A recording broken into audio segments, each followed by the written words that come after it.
Hi guys, welcome to Axis and Allies, the Garrison. This is Detroit coming to you from Rochelle Park, New Jersey. Alright, today I just want to make a video in reference to the mechanics of painting game pieces. Okay, this is a video that actually is basically a request. I was watching what is it, Big E's painting videos where he goes over on how he paints his own game pieces. Okay, today I won't be going over exactly on how I go about painting my game pieces.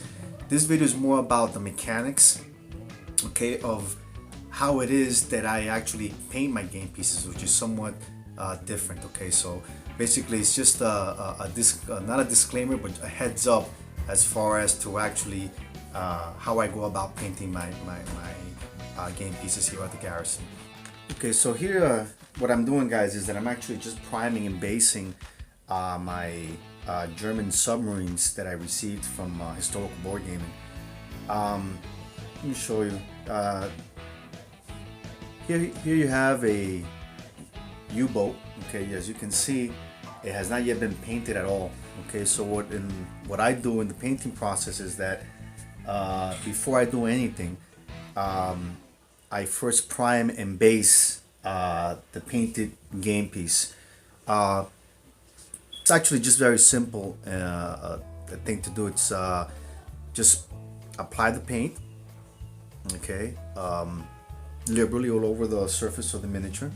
Okay, you may want to use a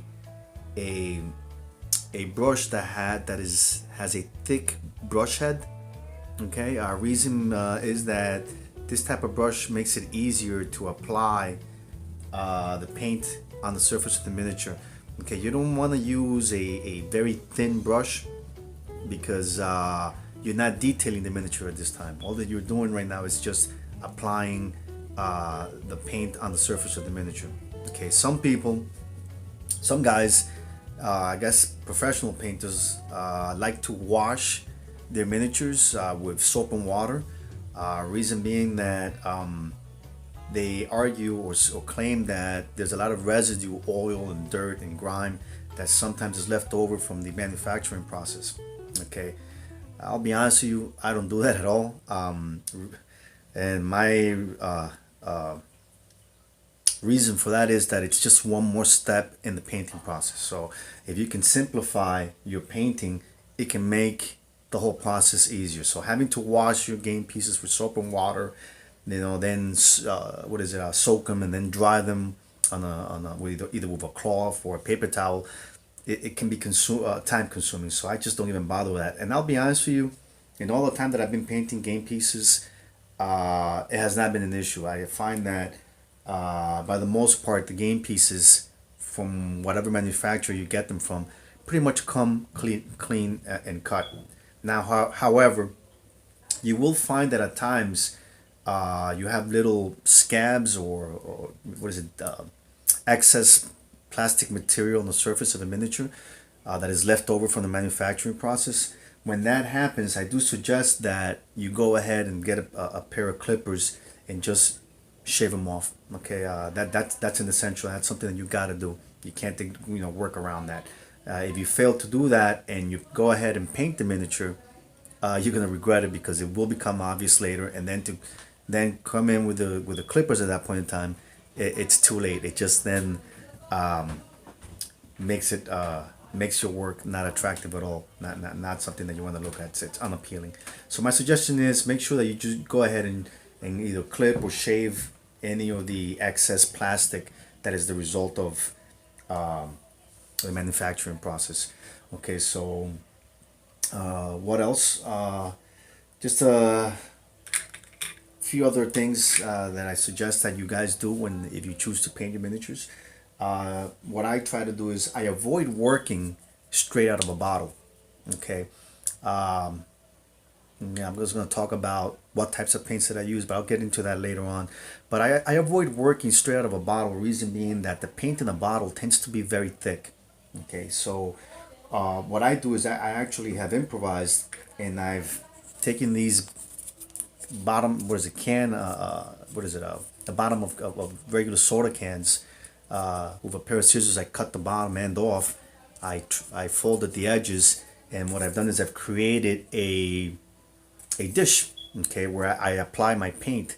So my rule of thumb normally is that for every drop of paint that I put on the surface of the dish, into the dish, I put a drop of water. And I do that by using a good old just plastic syringe, one drop of paint, okay, one drop of water, okay. You want to water down your paints, and the reason for that is that when you do so, the consistency of the paint becomes much smoother and slicker. So when you apply the paint to the miniature that you have already based, the paint just glides or flows onto the surface of the miniature. Okay, and what that does is that it brings out the details, what is it, the texture that you've been working with on the miniature itself. So my suggestion is water down your paints. Do not apply these blobs of paint that some guys do, and that just makes it horrible. It really takes away from the miniature. You want to be able to bring out the details, and however, the only way you could do that really is by watering down your paint, smoothing it out, applying it on the surface of the miniature, and letting the details and the texture, okay, the crispness of the game piece or the miniature come out, okay. And I don't really think it makes a difference how many layers you put on, as long as the layers are thin. That's an important thing to remember. If you could apply 2, 3, 4 coats of thin paint on the miniature, I find that it only strengthens the game piece itself, the miniature. So how many layers you apply, I don't think makes a difference. Of course, you don't want to go all out and apply 10 or 15 on a particular game piece. However, you do, if need be, you could apply 3 or 4 layers if you choose to. You don't have to. Okay, I find that maybe 2 layers is sufficient. Just basically the primer, your basing and your priming, and then the actual paint that is going to bring out the details and what is it, whatever color schemes you come up with. Okay, so yeah, just avoid working straight out of the bottle. Okay, I don't recommend it. It's very, very, very poor strategy or system that, if you are doing that. Just to give you an idea, I have a temporary work area here. I haven't painted actually in quite a while. I've been starting recently to paint again. Okay, but so I have a makeshift workstation here in the garrison. Okay, so just to give you an idea of what I have, here I have my brushes. Okay, you must have your brushes handy and dandy, ready to go. Also, you have to have a cup of water. You want to be able to take care of your brushes, okay? And as soon as you're done, dip them back, leave them there for a few minutes. But I suggest that you don't leave the brushes in the water for too long, because what happens is that a lot of times your brushes are very delicate. They're made out of wood, okay? The wood handles, they tend to deteriorate if you leave them in the water for too long. So that's something you want to take, care of. Also, you want to take care of the tips of your paintbrushes, okay? A little trick that I learned somewhere on YouTube, I saw a painter doing this, is that it's always a good idea, once you finish painting, to maybe try to work the edge of the brush, make it nice and sharp. That'll take care of it, especially when you're working with a lot of details. Also, a little trick that makes a difference, believe it or not, is doing this. Applying a little saliva on the tip of your paintbrush actually does the trick. Okay, but of course you want to wet and take care of make sure you dip your paintbrush into the water first. You don't want to be putting paint straight into your mouth. Okay, so that's just a little trick that I learned that helps with maintaining a sharp end on your paintbrush. Okay. Okay, what else? Okay, now I personally, I know that some guys, when they paint their game pieces, what they do is that they try to work or paint one game miniature at a time. Okay, well, that you could do that. You could definitely just focus on one miniature entirely at a time. However, I find that that's a very slow process. Okay, what I like to do is I like to actually have some sort of a assembly line system where I paint multiple game pieces or miniatures at the same time. Okay, so for instance, I'm just gonna try to pan here, lower my cell phone camera, okay, and show you what I'm talking about. What I have here is I have multiple painted miniatures. Okay, these are not painted actually; they're just primed. They're based. Okay, so what you want to do is you want to, unfortunately, if you work at one game piece at a time, what that does is that it slows you down tremendously. Okay, because remember, you have to wait for that paint to dry. If you wait for the paint to dry, it takes way too long. So what you want to do is you want to take one game piece. For instance, let's take this Heinkel bomber here. Okay, you want to, what is it? Base it, base the miniature, base all of them actually, all your Heinkels, okay? Put it down, take one and start painting, working in the details, okay? You put it down, you take the next one, okay? You paint that one down, okay? So by the time you get to the last bomber that you have in your assembly line, the first one should have been dried already. The paint usually normally dries within a few minutes, especially if you're working with a water-based paints. Water-based paints I find are very efficient. They're very good. They're very affordable. Okay, they're good quality and they can last a long time. Okay, so I stay away from acrylic, from oil-based paints. Okay, so in any case, what this does is if you start with an assembly line, you can start working the details. So what you do is, if you have, let's say, if you're working on a particular miniature and you take a gray paint, okay, you don't have to go, all you have to do is go back and forth for each bomber or for each miniature that from the same dish. Okay, if you were to be working, okay, from if you were to be working on each game piece individually, opening and closing bottles, cleaning, changing your paints, having to clean your brushes, that's just way too long and too time consuming. So the best way to do it, I believe, is to start an assembly line, okay, of game pieces or miniatures, and you start dabbling each. You start working. So if you work on, let's say, on the tail wing section, of your particular set, you work on all the tail wing sections of that particular set. Okay. So what happens is that you're actually, in the end, when you finish painting, that actually expedites the process. So instead of working on just one game piece at a time, you want to actually work on several pieces at a time. I find that that's the most efficient and fastest way to paint your game pieces. And what happens is that it's repetitive in nature, and what that does is that it makes it, you get better, because you now, since you do a tail wing for one particular bomber, you work on it, you go, okay, this is the way it's supposed to be done. You take the second bomber, you work it, and then you get better. You find what works best for that particular miniature. Okay, so it's just something that I figure that I should bring out and point to you guys what the mechanics of painting is. There's also the psychological aspect of painting.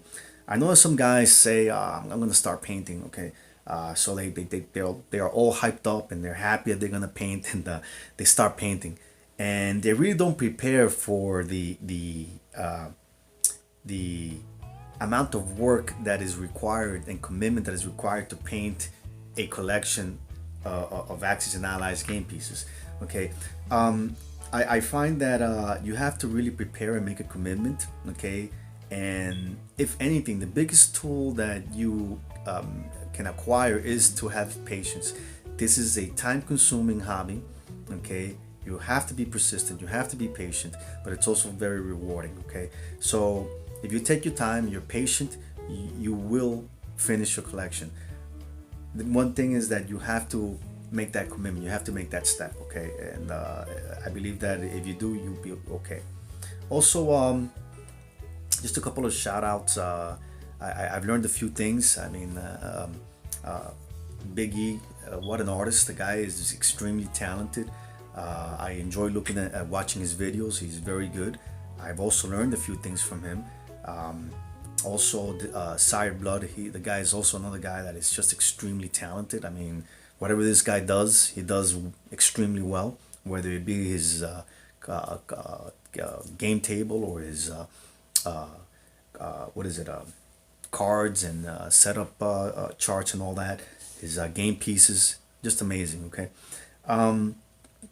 but what just basically that's about it. I mean, as far as as customizations and giving credit to the guys who are out there, just to give you a little bit of background, I'm not a professional painter. Okay, I started out just playing with the idea of painting my game pieces. I remember back in 2007, 2006, I used to go to a what is it, a the New York Metropolitan's Wargamers Club, which is a club in New York City, in Park Slope, Brooklyn.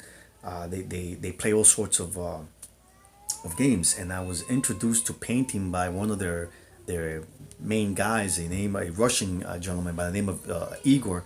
I don't remember what Igor was, but he was such a talented player and artist. He had a tremendous array of painted ancients, Romans, barbarians, and I was impressed.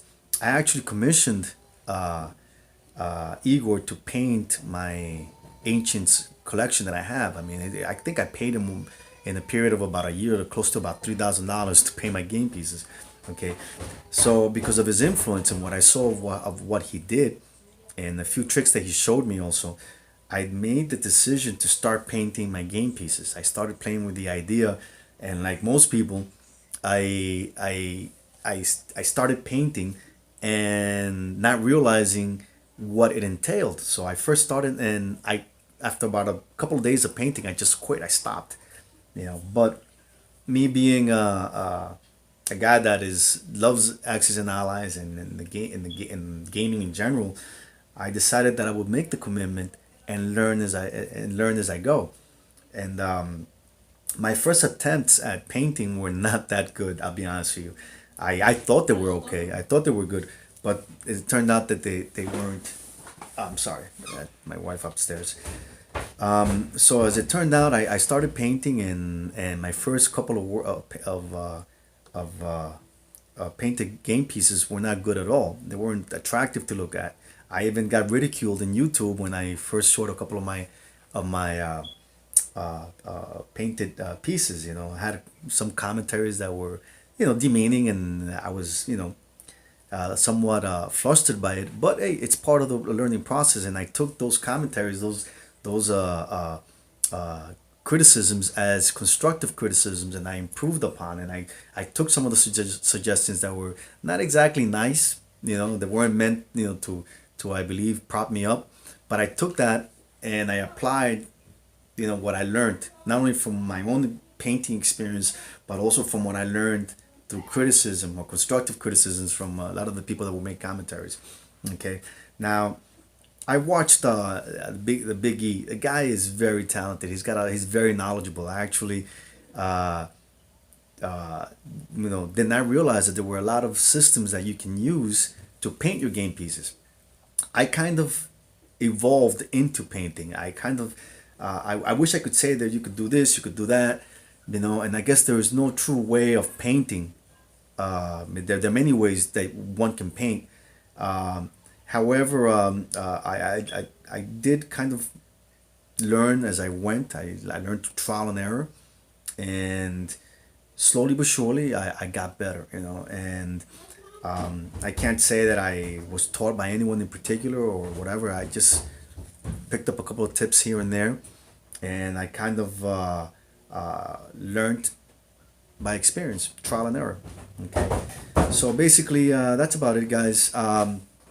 Just one thing that I noticed it's a little trick that I picked up from Big E, and I'm gonna give credit to him for this one, is that it never occurred to me that I can do this. Okay, I always in the past when I painted my game pieces, I always would handle my game pieces straight and paint directly by holding the game piece itself. Okay, so it never occurred to me, hey Detroit, why don't you do this? It makes it easier to paint. So Big E, thank you, is a great trick, great thing to yeah, to do. Okay. Also, I went on a little bit further. I don't know if the Big E has done this, but I actually drilled. I took a piece of 2x4. I cut it. What is it? That's about an inch and a half by what is it? 2.5 inches wide, 1 inch, 1.5 inches long, and I drilled holes into the piece of wood here so that I could, when done, place the fresh or wet game piece, onto this little stack here. Okay, I find it's very handy, and of course I attribute the Big E because I saw him that when he was, handling his game pieces that he was painting, he would have them like this. Okay, so putting drilling a drill bit into a game piece, okay, makes it easier to paint. Okay, so Biggie, thank you for that. It's a little trick, and I am using it, as a matter of fact, now that I started painting again. Okay. All right. What else? Just okay. Reason why I'm doing this video now, it's I never actually made a painting video, and this is not actually a painting video, but it's a couple of tips and tricks that I am pointing out for you guys. And the reason is because Big E made a suggestion that I make a video pointing out my strategies and tactics, or what is it? My tips on how to paint game pieces. Okay, I'm sure there's plenty more. There's plenty more that I'm forgetting right now. This was kind of improvised. I wasn't actually expecting to make a video right now, but it is improvised. Also, no, something just came to me right now. When painting your game pieces, okay, the hardest part of painting your armies, okay, is the research, okay, and then Sire Blood mentioned referred to this before when he mentioned that researching takes a lot of time, and it's true. You want to research, okay, when painting your game pieces. So let's say if you're gonna paint the battleship Bismarck, okay, you want it to be historically accurate, okay, you're gonna have to go back, and maybe Google a couple of pictures on on the battleship Bismarck. See, what how the battleship actually looked like. What paints were, what was the camouflage or color scheme that the Germans used, the Kriegsmarine used at the time that the ship was deployed. So if you want to paint your ship, you want to find the right color scheme, okay, the right colors and what paints. And unfortunately, finding the right paint, okay, or color scheme is not that easy. Sometimes you have an image in your head that you're thinking of, okay, I want to, paint my game piece this way. I want to have it look like this. But when you take the paint and you apply it on the surface of your game piece, it doesn't look anything at all of what you actually imagined it like to be. So when that happens, you have to take a step back and reassess what you have, and then try mixing paints, try watering down your paints, try different techniques, and whatnot. Okay, so it's very difficult. Painting itself, putting on the paint, not a big deal. It's actually doing the research, mixing the paints, getting the right color schemes, see what works and what doesn't. That is very time consuming, and can at times be a little bit it can fluster you a bit. All right. So that's something that I suggest you guys do before you start painting. Create an image of what you want your game piece to look like. Okay. Do you want darker colors? Do you want lighter colors? Obviously, all the navies of the world either paint their ships either gray, dark, gray, or dark gray or light gray or a bluish gray. Sometimes getting the right color scheme is not that easy. So, I understand that if you paint all your game pieces with a certain color scheme, they may all look alike. Okay, so you have to shy away from that. You have to stay away from that. You want to be able to create a color scheme that is unique to your what is it game what is it collection for whatever country you're painting. Okay, so it can't be, it's not easy, but it can be done. Okay, but you have to play, with the colors. Okay, with the paints. Okay, so basically create, visualize what you want and stick to it. And if you stick to your game plan, you have a visualization of what you want, the end product will be pretty good. Of that, I can guarantee you. Okay. All right, guys. I know I've been rambling a lot. I'm just throwing out things. Okay. I haven't made a video in about 2 weeks. Unfortunately, I've been busy with life and family, and but I figure I make one just to keep you guys updated as to what I'm doing as far as painting. I know that this is also because the big E requested. Okay. Just before I let you guys go, I have some good news. I received a package from Historical Board Gaming. I actually contacted Historical Board Gaming requesting to see if they could donate game pieces for the Young Grasshopper Invitational in September, coming this September. I hadn't heard from them, so I started painting whatever pieces I had on my own here at the garrison. 2 days ago, I received an email from Historical Board Game where they were telling me, where they advised me that the package was out. So now here I am. Actually, it was 3 days ago, and yesterday I received the game pieces from Historical Board Gaming, which is the ones that I have here. Okay. Which I, by the way, started painting already. Let me show you. Just give me a second before I let you guys go. What I started painting from Historical Board Game. All right. They actually, amongst the units that I requested from Historical Board Gaming were the two, German super battleships. Okay. So I started painting them, and they sent me two, which I requested two, and they sent me two. So dropped my paintbrush. This is what I started painting. It's a German super battleship. I don't know how you guys can appreciate that. Okay. So as you can see, this is a different color scheme that I've chosen. This piece will be donated to the Young Grasshopper Invitational. It's my first almost finished painted game piece. I went with a lighter color scheme this time around. Okay, so it's more or less the same color scheme of the actual Bismarck. This is a game piece from Axis and Allies miniatures game. Okay, this is the actual Bismarck. Okay, and you can see the German super battleships were supposed to be Bismarck type warships, just that they were larger, bigger, more powerful than the Bismarck. So I tried to basically match the color scheme from the Axis and Allies miniatures, miniatures game, to match my game piece here. Okay, that was sent to me by Historical Board Gaming. All right, so I don't know if you guys can really appreciate what I have, my work so far here.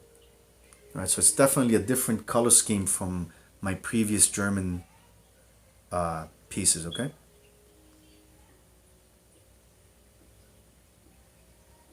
It's a very nice miniature. Very, very cool to work with. Okay, so I basically I've painted two. There we go.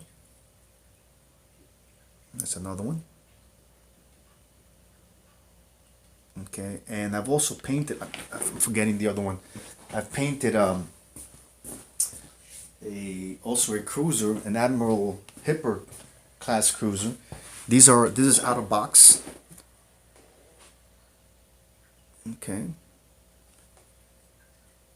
Sorry guys, I know the lighting is not that good right now. Okay.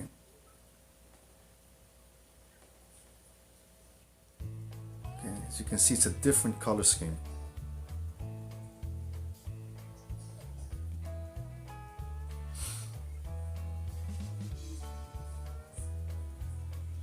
Okay, so that's about it, guys. Just to give you an idea of what I'm doing, and I wasn't really planning to make a video, so this video is already a little bit long, but um, uh, let me know what you guys think. Okay, so I look forward to continuing painting this German Army, Navy, and Air Force collection. It's a daunting task. It's gonna take some time, but I look forward to painting. I'm having fun painting it, and of course, I'm gonna have to be patient because that's what it's all about, guys. All right, guys, don't forget, hunker down and play. Max is Garrison out. By the way, I was forgetting to mention one key component or phase of painting game pieces. When you have finally finished painting your game pieces, it's key. It's actually very critical that you protect and seal the painted miniatures by applying a thin layer of protective matte clear finish coating. Okay, you can find these at any hobby store. You'll find these at Walmart or AutoZone. Any store that sells paint supplies will have these. Okay, I rather have the clear matte finish, not the gloss. I like my game pieces to look dry and crisp. I don't like the shiny game pieces with glare or return to with lighting coming back to my eyes. Okay, so I rather apply a thin layer of matte finish. Okay, what this does is that it helps seal the game piece, okay, and it'll protect it from chipping. Okay, so this is a key component. Once you finish painting your game pieces, don't forget to complete your work by protecting your pieces. All right, okay, so just figure I mentioned that before I let you guys go. C'est la vie. Detroit out.